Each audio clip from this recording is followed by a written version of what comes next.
क्या आपने कभी सोचा है कि कोई खिलाड़ी बिना स्टेट पीसीएस, एसएससी या कोई भी एग्जाम पास किए डीएसपी, दरोगा, इंस्पेक्टर कैसे बन जाता है?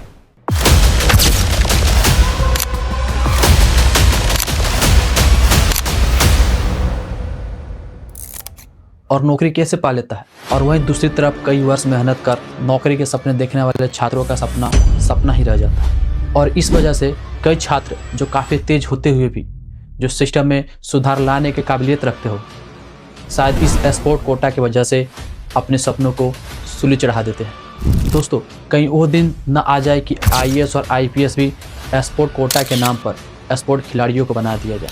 क्या वाकई यह स्पोर्ट कोटा खिलाड़ियों का सम्मान है या फिर एक ऐसा सिस्टम जो धीरे धीरे अपने मकसद से भटक गया है? और स्पोर्ट कोटा पाने के नाम पर इस कदर फर्जीवाड़ा चल रहा है कि कहा नहीं जा सकता है।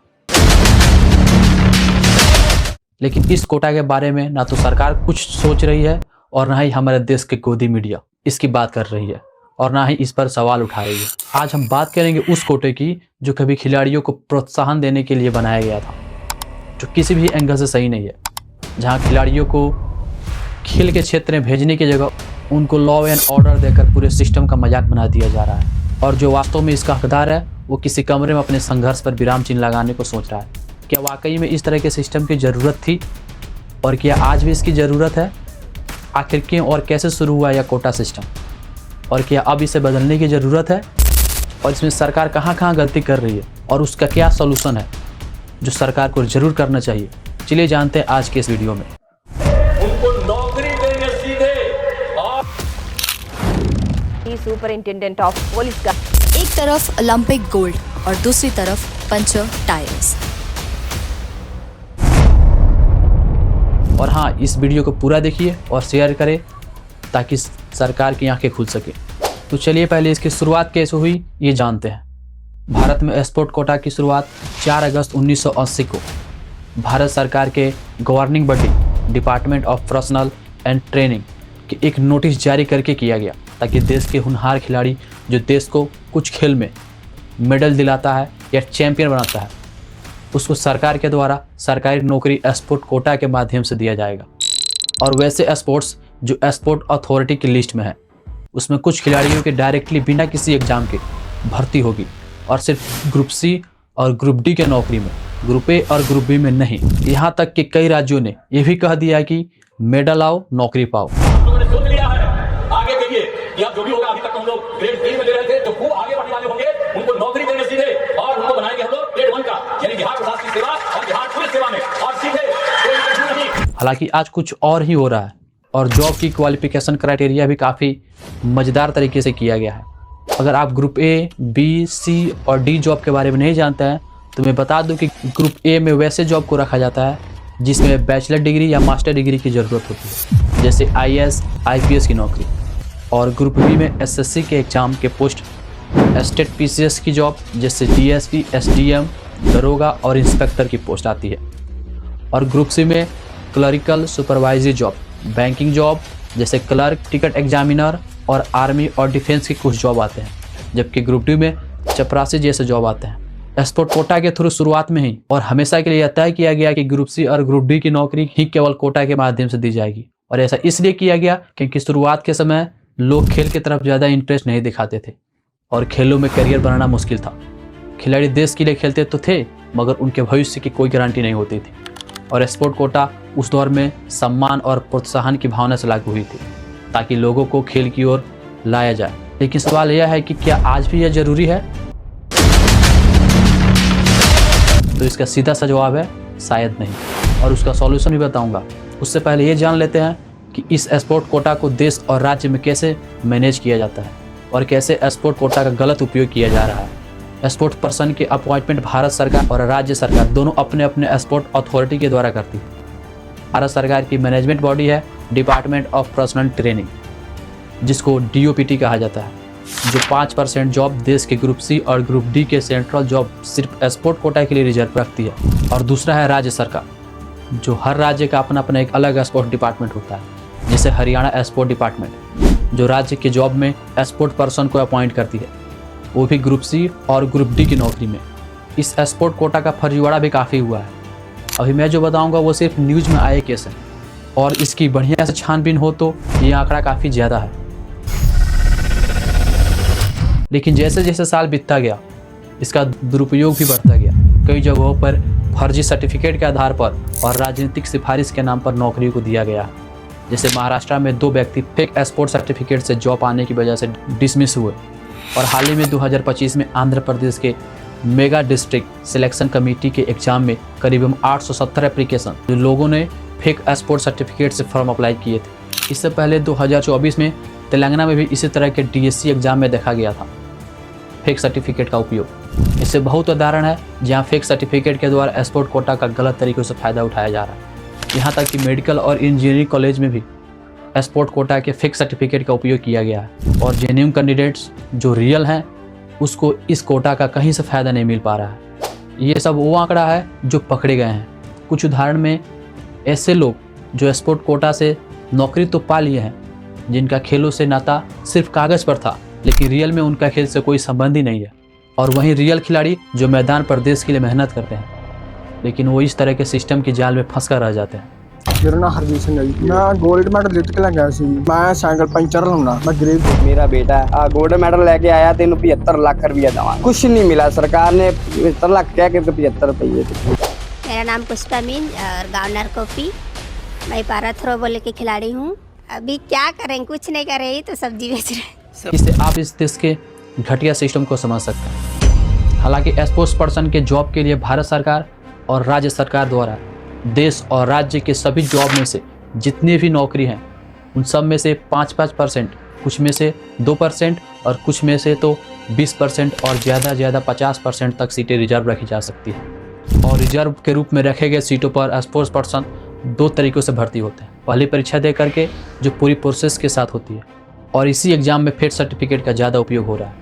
और दूसरा डायरेक्टली बिना परीक्षा के, बिना किसी क्वालिफिकेशन के, सिर्फ इसलिए कि उन्होंने देश को चैंपियन बनाया, देश के लिए मेडल आया है, और सीधे उनको DSP, ASP, इंस्पेक्टर बना दिया जाता है और सीधे उनके हाथों में लॉ एंड ऑर्डर की कमान सौंप दी जाती है, जो ज़्यादातर राज्य सरकार अपना मनमौजी करती है। जिसको एडमिनिस्ट्रेशन का कभी पता नहीं है, उनके हाथों में कानून ही सौंप दी जाती है, और पढ़े लिखे तैयारी में लगे हैं वो जाए भाड़ में। जैसे कि तेलंगाना सरकार ने Indian cricketer player Mohammed Siraj को DSP बना दिया, जो मुश्किल से 12वीं पास है, और एक DSP पोस्ट के लिए कम से कम ग्रेजुएट होना जरूरी है। तेलंगाना सरकार अब किस आधार पर इनको DSP बनाया है ये तेलंगाना सरकार ही जाने। इसी तरह भारतीय क्रिकेट प्लेयर जैसे जोगिंदर शर्मा, हरभजन सिंह, महिला क्रिकेटर दीप्ति शर्मा, हरमनप्रीत कौर को DSP बना दिया गया बिना किसी एग्ज़ाम के पास किए, बिना प्रीलिम्स, मेंस, इंटरव्यू पास किए। और ऐसे बहुत उदाहरण है जिसमें खिलाड़ियों की डायरेक्टली भर्ती की गई। जैसे धोनी को आर्मी में कर्नल बना दिया गया, सचिन तेंदुलकर जो मुश्किल से 10वीं पास है उनको एयरफोर्स ऑफिसर बना दिया गया, हिमा दास और मीराबाई चानू, बहुत से ऐसे उदाहरण हैं। और साथ ही युजवेंद्र चहल को इनकम टैक्स डिपार्टमेंट में इंस्पेक्टर बना दिया गया। और वहीं दूसरी तरफ वैसे छात्र जो बड़ी मुश्किल से कई साल मेहनत करके कठिनाइयाँ झेल कर जॉब पाते हैं, उनको इन खिलाड़ियों के साथ एक ही तराजू में तौल दी जाती है, और वो भी उस खिलाड़ी को जो ऑलरेडी लाखों करोड़ रुपए कमा रहे हैं। और वहीं दूसरी तरफ कुछ ऐसे खिलाड़ी जो देश के लिए मेहनत कर देश को मेडल दिलाकर भी आज ऐसी ज़िंदगी जी रहे हैं जिसकी उम्मीद नहीं की जा सकती है। जैसे कि झारखंड के रांची की पुष्पा मीन 1994 में भारत को पारा एथलीट में स्वर्ण पदक दिलाई थी, जो आज सब्जी बेचकर अपना गुजर बसर कर रही है। यहाँ के झारखंड का नसीब है भाई, ये होते रहेगा। और पंजाब के हरजीत सिंह जो देश को 2023 में जर्मनी के फुटबॉल स्पेशल ओलंपिक्स में स्वर्ण पदक दिलाने के बावजूद भी आज साइकिल का पंचर बना अपना गुजारा कर रहे हैं। एक तरफ ओलंपिक गोल्ड और दूसरी तरफ पंचर टायर्स। सवाल यह है कि जब एक्सपोर्ट कोटा एक्सपोर्ट पर्सन के लिए बनाई गई है और अगर इसका सही से उपयोग हो रहा है तो इनको इस कोटा का फायदा क्यों नहीं दिया गया।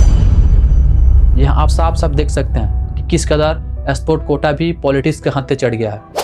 अब सवाल आता है कि ये खिलाड़ी जॉब के साथ खेल कैसे लेते हैं। तो एक्सपोर्ट्स पर्सन को अपने खेल को कंटिन्यू रखने के लिए हर साल ज़्यादा से ज़्यादा 30 दिन का स्पेशल कैजुअल लीव मिलता है। जो खिलाड़ी किसी नेशनल और इंटरनेशनल खेल जो देश के अंदर हो रहे हैं उसमें उनकी सिलेक्शन होती है, तो उन खिलाड़ी को फर्स्ट क्लास ट्रेन की टिकट और देश से बाहर हुए टूर्नामेंट में फ्लाइट का टिकट सरकार द्वारा प्रदान की जाती है, जिसका सारा खर्चा डिपार्टमेंट देती है। अब इस पर आप बोलेंगे कि इसमें प्रॉब्लम कहाँ है, तो मेरा सीधा सा जवाब है स्पोर्ट कोटा ही सबसे बड़ा प्रॉब्लम है। इस पर मेरे कुछ क्वेश्चन है जिसका जवाब आप सब भी कमेंट में बताएं और सरकार तक शेयर करके इसका जवाब पूछें, और इसको ठीक कैसे किया जाए इसको भी बताऊंगा। मेरा पहला सवाल है कि स्पोर्ट कोटा लाया क्यों गया था और क्या आज भी इसकी ज़रूरत है।